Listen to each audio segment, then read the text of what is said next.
तर सगळ्यात महत्वाचं म्हणजे आपल्या डाळिंब बागेमध्ये जर तेलकट डाग आपल्याला जर कंट्रोल करायचा असेल किंवा नियंत्रणात आणायचा असेल किंवा येऊ द्यायचं नसेल, तर आपल्याला सगळ्यात महत्वाचं म्हणजे फवारणी आणि खतांवरती अवलंबून राहायचं नाहीये.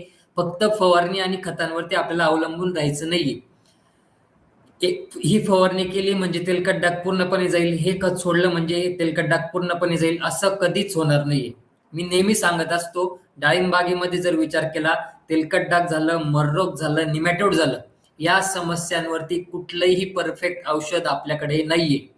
या समस्यांसाठी आपल्याला प्रिव्हेंटिव्ह मध्येच काम करावं लागणार आहे. डाळिंब झाडाची ताकद वाढवण्यावरती, डाळिंब झाड तंदुरुस्त ठेवण्यावरती आणि आपली जमीन कशी चांगली राहील याकडेच आपल्याला लक्ष द्यावं लागणार आहे.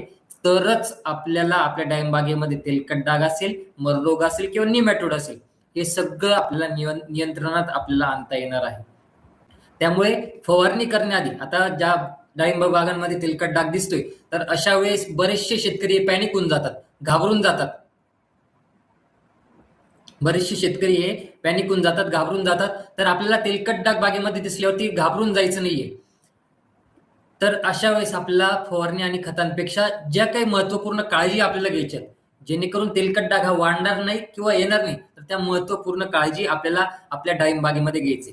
तर काय काय काळजी आपल्याला आपल्या डाळिंब बागेमध्ये घ्यायची?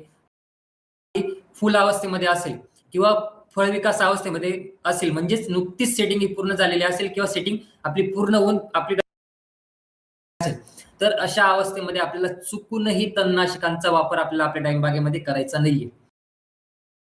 चुकूनही तणनाशकांचा वापर आपल्याला या अवस्थेमध्ये आपल्याला आपल्या डाळिंब बागेमध्ये करायचा नाहीये. जर आपण चुकूनही जर तणनाशकांचा वापर जर आपल्या डाळिंब बागेमध्ये जर केला, तर तेलकट डाग वाढण्यासाठी किंवा आपल्या डाळिंब बागेमध्ये येण्यासाठी पोषक वातावरण तयार होणार आहे. आणि जर तेलकट डाग जर या अवस्थेमध्ये जर आपल्या डाळिंब बागेमध्ये आला आणि आपण जर तणनाशकांचा वापर जर केलेला असेल, तर तेलकट डाग काही केल्या कंट्रोल करता येणार नाहीये.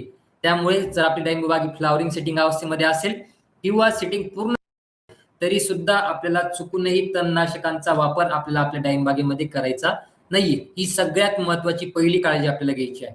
त्यानंतर डाळिंब बागेमध्ये जर तेलकट डाग सर्वप्रथम ज्यावेळेस आपल्याला दिसायला सुरुवात होईल किंवा सध्याच्या परिस्थितीमध्ये जर आपल्याला वाटत असेल की मागच्या वर्षी आपल्या डाळिंब बागेमध्ये तेलकट डाग होता, यावर्षी देखील आताच्या वातावरणामध्ये तेलकट डाग येऊ शकतो किंवा लक्षणं आपल्याला दिसू शकतात, तर सगळ्यात आधी आपल्याला आपल्या डाळिंब बागेचं पाणी हे कमी करायचं आहे. सध्याच्या परिस्थितीमध्ये जरी ऊन हे प्रचंड मोठ्या प्रमाणात पडतंय, 40-42 डिग्री सेल्सिअस पर्यंत सध्याचं तापमान हे आपलं गेलेलं आहे, तरी सुद्धा आपल्याला थोडंसं पाणी हे आपल्या डाळिंब बागेचं कमी करायचं आहे. पाणी नियंत्रणात ठेवायचं आहे आणि थोडंसं आपल्या डाळिंब बागेला तानावरती पाणी आपल्याला द्यायचं आहे. जे पाण्यावर पाणी आपण देत होतो, तर ते आपल्याला कुठेतरी आपल्याला टाळायचं आहे आणि थोडंसं पाणी आपल्याला कमी करून पाणी आपल्याला तानावर आपल्याला द्यायचं आहे. उदाहरणार्थ जर आपण 2 दिवस आड करून जर पाणी देत असेल, तर ते आपल्याला 3 दिवस आड करून पाणी द्यायचं आहे. 1 दिवस आपल्याला वाढवायचं आहे आणि मग आपल्याला पाणी हे आपल्या डाळिंब बागेला द्यायचं आहे. जर आपण अशा परिस्थितीमध्ये जर डाळिंब बागेचं पाणी हे कमी केलं, तर अतिशय चांगल्या पद्धतीने कुठलंही औषध न मारता आपला तेलकट डाग कंट्रोल करण्यासाठी आपल्याला मदत होणार आहे. त्यानंतर खत व्यवस्थापन करत असताना, अन्नद्रव्य व्यवस्थापन करत असताना आपल्याला अतिशय व्यवस्थित काळजीपूर्वक आपल्याला नियोजन करायचं आहे. नायट्रेट, नायट्रोजन युक्त किंवा ज्या खतामध्ये नायट्रोजन आहे, तर ते खतं आपल्याला 100% आपल्याला टाळायची आहेत. नायट्रेट, नायट्रोजन युक्त खतं आपल्याला 100% टाळायची आहेत. ज्या खतामध्ये नायट्रोजन आहे, असे खतं आपल्याला 100% आपल्या डाळिंब बागेमध्ये अन्नद्रव्य व्यवस्थापन करत असताना आपल्याला टाळायची आहेत. त्यानंतर फवारणी, ज्यावेळेस आपण आपल्या डाळिंब बागेला फवारणी करणार आहोत, तेलकट डाग कंट्रोल करण्यासाठी किंवा तेलकट डागासाठी जी पण आपण फवारणी करणार आहोत, तर अशा औषधांचा आपल्याला वापर करायचा आहे, जे की आपल्याला तेलकट डाग नियंत्रणासाठी आपल्याला मदत करणार आहेत. अशा औषधांचा आपल्याला वापर करायचा नाहीये की ज्याच्यातून तेलकट डाग हा कंट्रोल होत नाही किंवा जे औषध तेलकट डागावरती काम करत नाही, असं औषध आपल्याला सध्याच्या परिस्थितीमध्ये आपल्या डाळिंब बागेवरती वापरायचं नाहीये. अशा औषधांचा वापर करायचा आहे की ज्यातून तेलकट डाग हा कंट्रोल होणार आहे.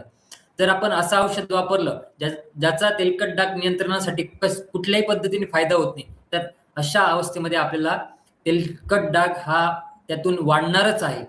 त्यामुळे आपल्याला अशा औषधांचा वापर करायचा आहे की ज्याच्यातून तेलकट डाग हा कंट्रोल करण्यासाठी आपल्याला त्यातून फायदा होणार आहे. त्यानंतर सध्याच्या परिस्थितीमध्ये आता बरेचसे डाळिंब उत्पादक शेतकऱ्यांचा प्रश्न आहे की साईजसाठी काय करू, कुठलं औषध मारू, कुठलं फवारणीची खतांची ग्रेड वापरू. जर आपल्या डाळिंबागेमध्ये मागच्या वर्षी तेलकट डाग जर असेल किंवा तेलकट, तर अशा परिस्थितीमध्ये आपल्याला कुठल्याही टॉनिकचा किंवा कुठल्याही वॉटर सोल्युबल ग्रेडचा खतांचा वापर 100% आपल्याला टाळायचा आहे. जसं मी सांगितलं, नायट्रेट नायट्रोजन युक्त खतांचा वापर आपल्याला 100% टाळायचा आहे. त्या पद्धतीनेच फवारणीच्या माध्यमातून आपल्याला कुठल्याही टॉनिकचा आणि कुठल्याही वॉटर सोल्युबल ग्रेडचा किंवा खतांचा वापर हा फवारणीतून आपल्याला 100% आपल्याला टाळायचा आहे. त्यानंतर सगळ्यात महत्वाची काळजी, जर वातावरण खराब झालेलं असेल, पावसाचं झालेलं असेल, ढगाळ वातावरण झालेलं असेल, तर अशा परिस्थितीमध्ये आपल्याला बागेमध्ये जाणं टाळायचं आहे. बागेमध्ये जे काही आपल्याला कामं करायची असतात, मग काटा छाटणी असेल, क्रॉप कव्हर टाकायचं असेल, गवत कापायचं असेल, जे काही कामं आपल्याला करायची असतील, तर ते सगळे कामं आपल्याला पुढे ढकलायची आहे.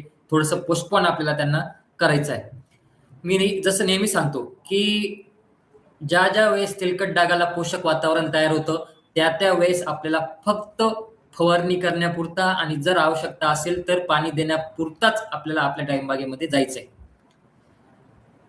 जर आपण जास्त बागेमध्ये गेलो, जास्त बागेला हाताळलं, जास्त बागेमध्ये जखमा झाल्या, तर 100% तेलकट डाग हा आपल्या डाळिंबागेमध्ये वाढणार आहे आणि कितीही औषधं मारले तरी सुद्धा तो कंट्रोल होणार नाहीये. त्यामुळे मी नेहमी म्हणतो, जर आपण खराब वातावरणामध्ये जर बागेला आपण डिस्टर्ब केलं, तर बाग पुढे जाऊन आपल्याला डिस्टर्बही करणार आहे. त्यामुळे ज्या वेळेस वातावरण खराब होणार आहे, त्यावेळेस 100% बागेमध्ये जायचं आपल्याला टाळायचं आहे किंवा कोणाला जाऊही द्यायचं नाही. फक्त फवारणी करण्यापुरता आणि पाणी देण्यापुरता जर आवश्यकता असेल तरच आपल्याला आपल्या डाळिंबागेमध्ये जायचं आहे. कुठलंही काम करायचं नाहीये, जेणेकरून तेलकट डाग हे आपल्या डाळिंबागेमध्ये वाढणार नाही आणि किंवा जर असेल तर तो कंट्रोल करण्यासाठी आपल्याला फायदा होणार आहे.